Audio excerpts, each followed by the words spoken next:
Fourth, Discourse. She is like the merchant's ship, she bringeth her bread from afar.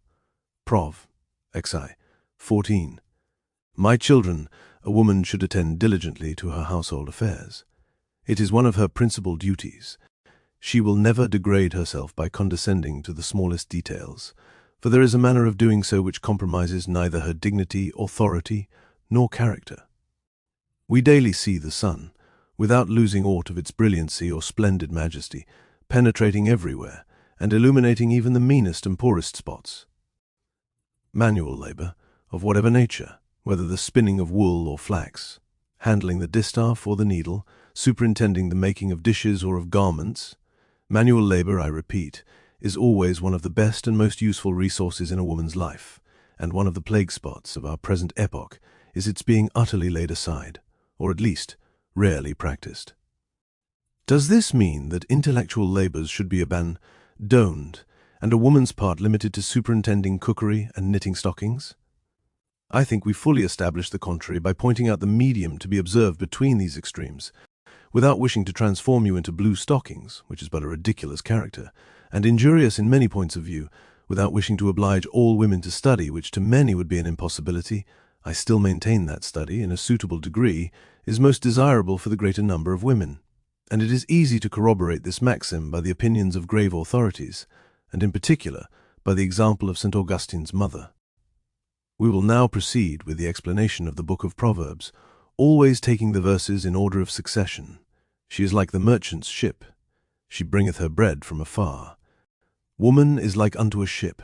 This idea of Holy Writ appears to me so beautiful and so rich in suggestions of grace and truth that I shall ask your permission to pause here a while, and even to devote the entire of this discourse to it. I shall also venture to call this exhortation exclusively Rochelet, for it has been composed by the aid of recollections of my seaside walks.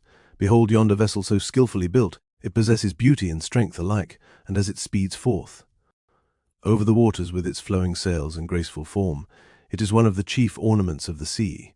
Seen from afar, you might take it for some gigantic bird with extended wings, floating over the surface of the liquid plain. But it is not sufficient for the vessel to be graceful, it must also be solidly built, or it will soon become the prey of the waves. The smallest billows will shatter it, the first gales sink it. Therefore the timber has been selected and wrought with the utmost care, each part joined together by a combination of accomplished skill. And, if the ship be intended for service in the far-off seas, it is often covered with galvanized iron, that it may be able to withstand every shock, and be preserved from the rust and decay induced by the contact of the water. Marvelous portrait of the valiant woman. She too is graceful like a well-built ship. Her speech, her motions, her gait, everything about her, partakes of the majestic port and softly gliding motions of a ship. She is an ornament to her family and to society, and in worldly assemblies presents an image of those graceful yawls, so much admired in our port, and whose history and origin we are now seeking to know. She is the living exemplification of the text, a gracious woman shall find glory, but beauty by itself is useless, may even become dangerous, therefore the valiant. Woman, like the ship, possesses strength, of a vigorous Christian temperament. She can resist the utmost fury of the sea, brave the tempestuous waves, and hold her course amidst the stormy billows. She, too, is fortified with galvanized metal, that is to say, with those solid virtues which can withstand the assaults of the passions. Though she may have to abide in troubled waters, exposed to all the dangers of life, she still rests intact, and ever proudly maintains the honor of her name and house. A ship has many sails, of different size and shape, and placed in different positions. It has some for every point of the wind, and these are employed according to circumstances, with ingenious skill. Sometimes they are all extended in billowy folds, presenting an exquisitely beautiful object to the spectator's eye, while, at others, they seem to be carefully husbanded, and only brought forth at particular times. Should the winds prove contrary, the ship profits, by that very opposition to attain her ends. She maneuvers adroitly, seems to turn aside from her path, then tacks, and so forces the astonished wind to favor her course. Should no breath of air be stirring and the calm sea present only a motionless surface, the ship makes use of a power which science has placed at her disposal. She gets up steam, a strange motion thrills through the vessel, and the amazed sea is compelled to open a broad deep furrow for her passage. The valiant woman has likewise her sails of mind and heart. She possesses a number of resources which, combined in all honor, uprightness, and probity, serve to guide her course through the ever-difficult navigation of the affairs of this world. When the wind is favorable, she moves forward with all sails set, letting the breeze of prosperity conduct her to the desired end. But like a prudent pilot, she still keeps her eye on the wind, and confides as little in the stability of the things of this world as the sailor does in the constancy of the waves. As soon as she perceives a modification in men or things, she shapes her course accordingly, but always preserving the integrity of an upright mind. She varies her combinations, and furls the sails which have become useless or even dangerous. Should the wind turn altogether contrary, the valiant woman alters her mode of steering and gets her ship into a different position. Although she has confidence in the strength of the vessel and in the stout texture of her sails, yet she does not rashly fight against the full power of the storm. She takes up her position midway, where she can tack and compel the wind to blow obliquely on her sails with abated violence, with a force too feeble to overwhelm the ship, yet powerful enough to impel her precisely in the opposite direction. And again, should the wind fall suddenly, and the vessel's progress be checked by another mischance, that of a dead calm, the valiant woman has recourse to steam, that is, to her own energetic mind and the vigor of a well-balanced character. What I wish to infer is that woman, with all her delicacy of mind, docility of character, flexibility of nature, quickness of apprehension, and prophetic intuition of heart, can, if she will put all these resources at the call of virtue and good sense, extricate herself from all perplexities and false positions, and, by degrees, compel the contrary winds to do her justice and second her efforts. But in order to accomplish this, my children, you must belong to the order of valiant women. You must know how to possess yourselves in the assured strength of moral courage. You must have something almost manlike in your characters. Woman too often loses her head in the midst of a tempest. She falls into a swoon, or she rages and storms as loudly as the waves themselves. And during these faintings or these outbursts, the vessel founders. Let us not yet grow weary of contemplating our graceful ship. It has a rare and very precious quality, that of balancing itself upon the waters, it possesses a power of elasticity which enables it to follow the waves, to rise and fall with them, yet always continuing its own course. It takes this way. Rather than that of fighting directly against the force of the sea, it prefers these yielding movements to the violence which would precipitate it against the waves, rudely seeking to carve for itself a passage through them. I recommend to your consideration, my children, this power of balancing yourselves upon the waves. It is the best of all tactics in many circumstances. Yes, very often the best and surest and most perfect way is to let the billows of trials and difficulties come and go, and toss about the vessel of our life at their will, while we tranquilly exclaim with the wise man, "But thy providence, O Father, governeth it, for thou hast made a way even in the sea, and a most sure path among the waves, showing that thou art able to save out of all things. Yea, though a man went to sea without art." Having recited this prayer of the mariner, it is often best to do nothing oneself, but wait and follow the motion of the waves, not even seeking to divert them from their course. Only we must always carefully preserve that suppleness and buoyancy which have hitherto kept us afloat on the waters. We must give up none of our real convictions or good habits, but leave ourselves to drift at the will of God, while waiting for better days. Nothing disconcerts human waves so much as this attitude.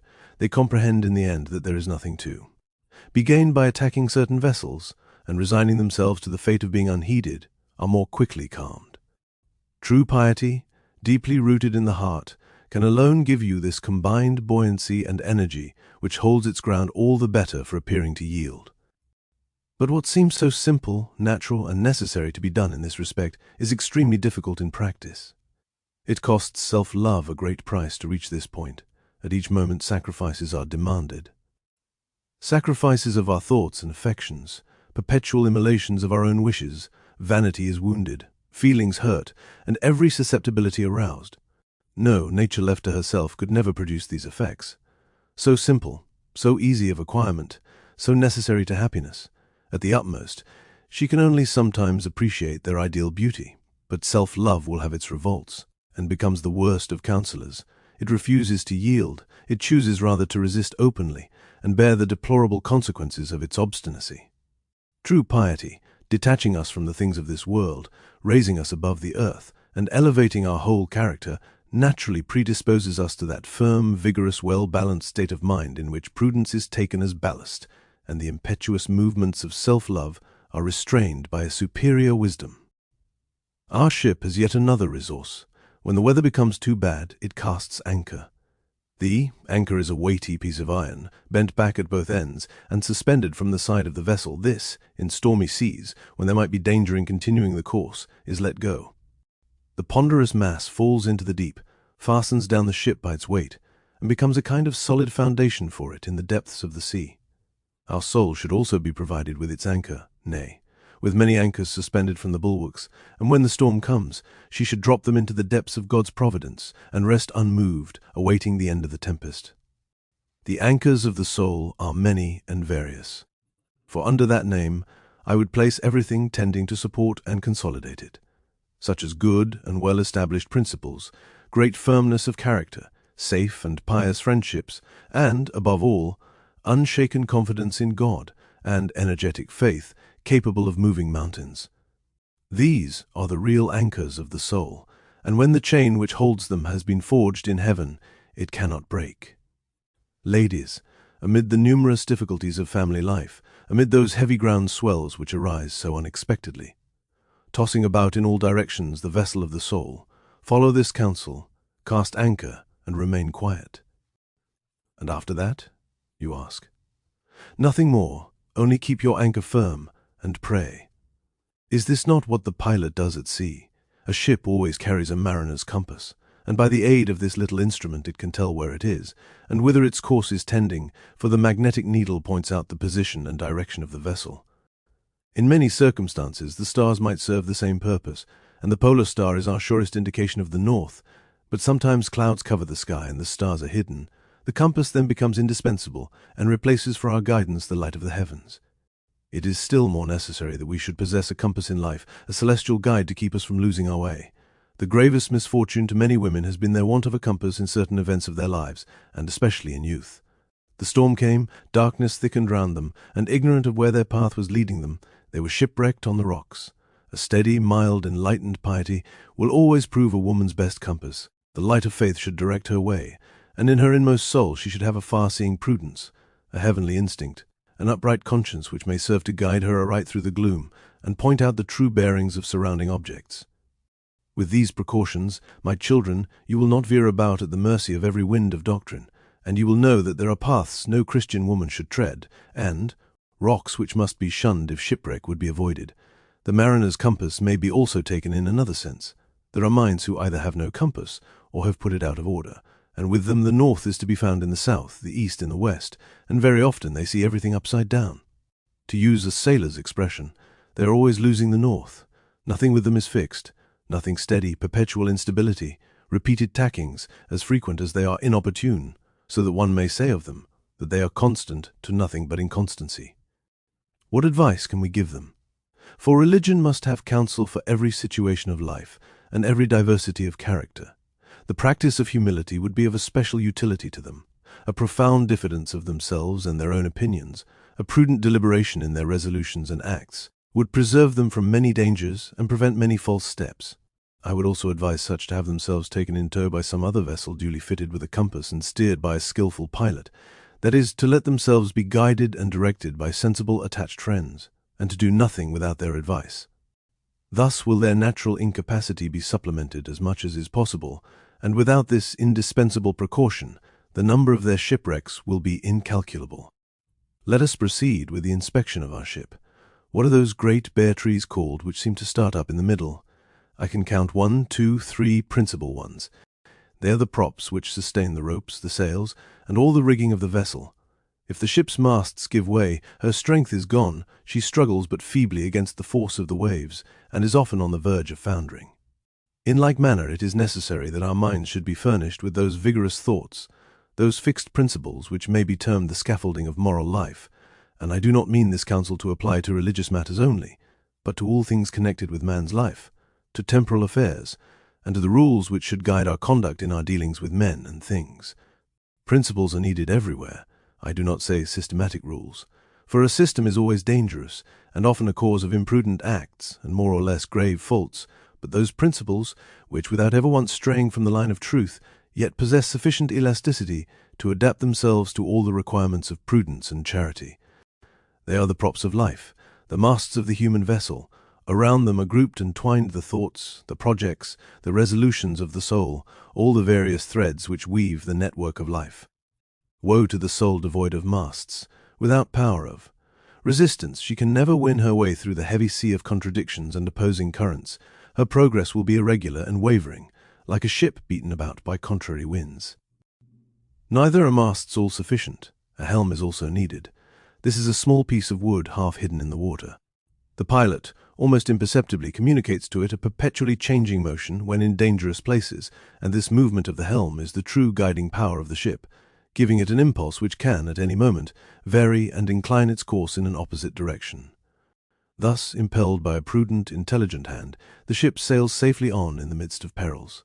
The soul needs her helm also, I mean that spirit of large-minded, enlightened prudence, which with a glance embraces the horizon, discerns the difficulties of the way, and takes that direct line onwards which, without ever deviating from the paths of truth and uprightness, can yet shape itself according to circumstances, inclining now to the right, now to the left, and making life a succession of broken lines, yet still maintaining a direct course. Is this enough for the safety of the vessel? No, the ship of the stoutest build, well manned with strong masts, good sails, and helm ably handled, may yet founder after a few days or hours' sailing, for it is also necessary that the pilot should be perfectly conversant with the sea and its shores, the depth of the soundings, the position of rocks and sandbanks, the power of the winds, and the direction of the currents, in a word, that he should be thoroughly acquainted with what is termed nautical science. For that purpose he is provided with a chart where everything is marked. He knows that at such a point he has to encounter a difficulty, perhaps a headland, against which the sea breaks furiously, or a sunken rock, where the vessel may go to pieces, or a sandbank, where she may be engulfed, or an undercurrent to suck her down. You too, my children, should have a chart of the most dangerous and stormy of all seas, the sea of life. I will explain my meaning. Learn, as far as is possible, the strong and the weak points of your surroundings. Do not hug certain coasts, or you will be bruised and buffeted by the rocks. Beware of certain straits between men or things which you are required to pass. There are treacherous currents in such a place, the more dangerous that nothing announces their presence. Further on is a sandbank. What means that, you ask? It is beside you, it is that man or that woman, in whom perhaps you most confide. Trust them not, I beg of you. They are but a sandbank, not firm land. Your bark will sink therein, and once sunk, it may not be easy to raise it again. There are some persons whom we cannot shake off when we wish. If once we have ventured among their treacherous shoals, they are not unlike the Firth of Malmaison, where, if ships once touch the bottom, they are drawn down by a relentless force which loses none of its power by its slow operation. You are coasting a certain shore. You are frequenting certain company. You say the wind is entirely favorable. It is just possible you are deceived. The wind, it is true, blows in your favor when you are present, but only turn your back and then ask some honest sailor, who has stayed on shore, and he will tell you that your words, your actions, your very remembrance has been assailed by a cold and biting northeaster. What still remains to be told? In the sea are fish with formidable rows of teeth, who snap up the unfortunate swimmer at the moment he least expects, because these fierce creatures always keep between two currents. There are also characters who keep themselves concealed beneath water. To use an expression of St. Gregory Nazianzen, the Armenians, he says, are neither candid nor simple, they are wholly crafty, and resemble sunken rocks. Plus, probably you have never known of the existence of these men-fishes. You will only begin to suspect it when they have reached you with their cruel fangs, the more dangerous, because unseen, for they are hidden under water if in the sea, or beneath velvet if on land, for these creatures are amphibious, and we meet them by land and sea. But I must return to our ship. Will you descend with me into her interior? How admirably everything is disposed! What prudent arrangements! What cleanliness! What good order in saloons, decks, and cabins! The captain attends himself to everything, and perfect order reigns throughout. No encumbering heaps of merchandise, no disturbance among passengers, and the crew, though many, obey like one man. So is the mind of the valiant woman. Inspect its numerous compartments with me. Wisdom is captain of the vessel, and all is in good order, thoughts, desires, projects, and resolutions. All the internal machinery performs its work with marvelous simplicity. The steam of the imagination is safely regulated, everything is in its place, and we may truly say that the chief beauty of this soul is in the interior. Compare her soul with that of others and see the difference. If one could visit their interiors, torch in hand, what gloomy spots we should discover, what disorder throughout. The most dissimilar objects are heaped together, the strangest ideas intermingled, the most whimsical wishes sought to be combined. In one word, it is a picture of word, it is a supreme disorder and entire absence of all regularity, and we might say that such minds lived in the constant bustle of a removal. I have not finished the explanation of my text. The valiant woman is like the merchant's ship, she bringeth her bread from afar. It is not enough that the ship should be well equipped, fitted with masts, sails, and steam, and having on board an experienced pilot, thoroughly acquainted with the sea and its dangers. She must also obtain a cargo. Accordingly she starts, she sails for India or America, and returns laden with merchandise. So ought the valiant woman to enrich her family by her cares, her attention, her economy, her constant vigilance. These constitute her commerce, her voyages, her legitimate trade. We see merchants amass considerable fortunes from small profits, for little by little the grains of sand increase. Each wave brings some with it, and at length the shore is covered. Each drop of water falls without evaporation into the cistern, and the quantity soon grows considerable. A woman may also arrive at astonishing results by care, watchfulness, and strict, though not penurious economy. At the end of each month, even of each week, she may enter the harbour of her family with an unexpected prize. But, my children, there is something besides money in life. What moral and intellectual wealth may not the valiant woman glean in her daily intercourse with other minds, especially with grave Christian souls? She skims off the cream of conversations, lectures, and reading. She carries on a rich piracy in intellectual seas, for that is a noble and perfectly honourable trade. And when she returns to her family, she dispenses to them her plunder. She opens the hold of her vessel, and her children hasten to share in the booty, like the merchant's family who are awaiting a rich cargo which America has dispatched to them, or still more, like those cabin boys we see watching for the arrival of homebound ships, and seizing on them as a prey to which they have some right. Thus, from all points of view, both of material and intellectual riches, the valiant woman does indeed resemble the merchant's ship, who bringeth her treasures from afar. One of the prettiest sights I have seen at Rochelle has been during my early morning walks, when I sometimes beheld a fleet of tiny boats leaving the harbour and spreading over the sea. One might imagine they were ranging themselves in line of battle against some unknown enemy whose approach had just been signalled to them. Happily the flotilla is only directed against small fish. The effect is exquisite. The little streamers, the varied colours, the flowing sails, the buoyant motion of these tiny barks, everything, in a word, contributes to charm the eye. These miniature fleets sail away, and return laden with spoils. Let these be an image of you, ladies, graceful barks, sail away in battle order, go fish for souls. Let material help be the bait used by your hearts, and the souls of your brethren the fruit of your fishing. It'll be always sweet and consoling to me to see you thus set forth, and await your return on the shore, praising God for the good you will have done to our much-loved poor, and beseeching Him to return it to you 100-fold.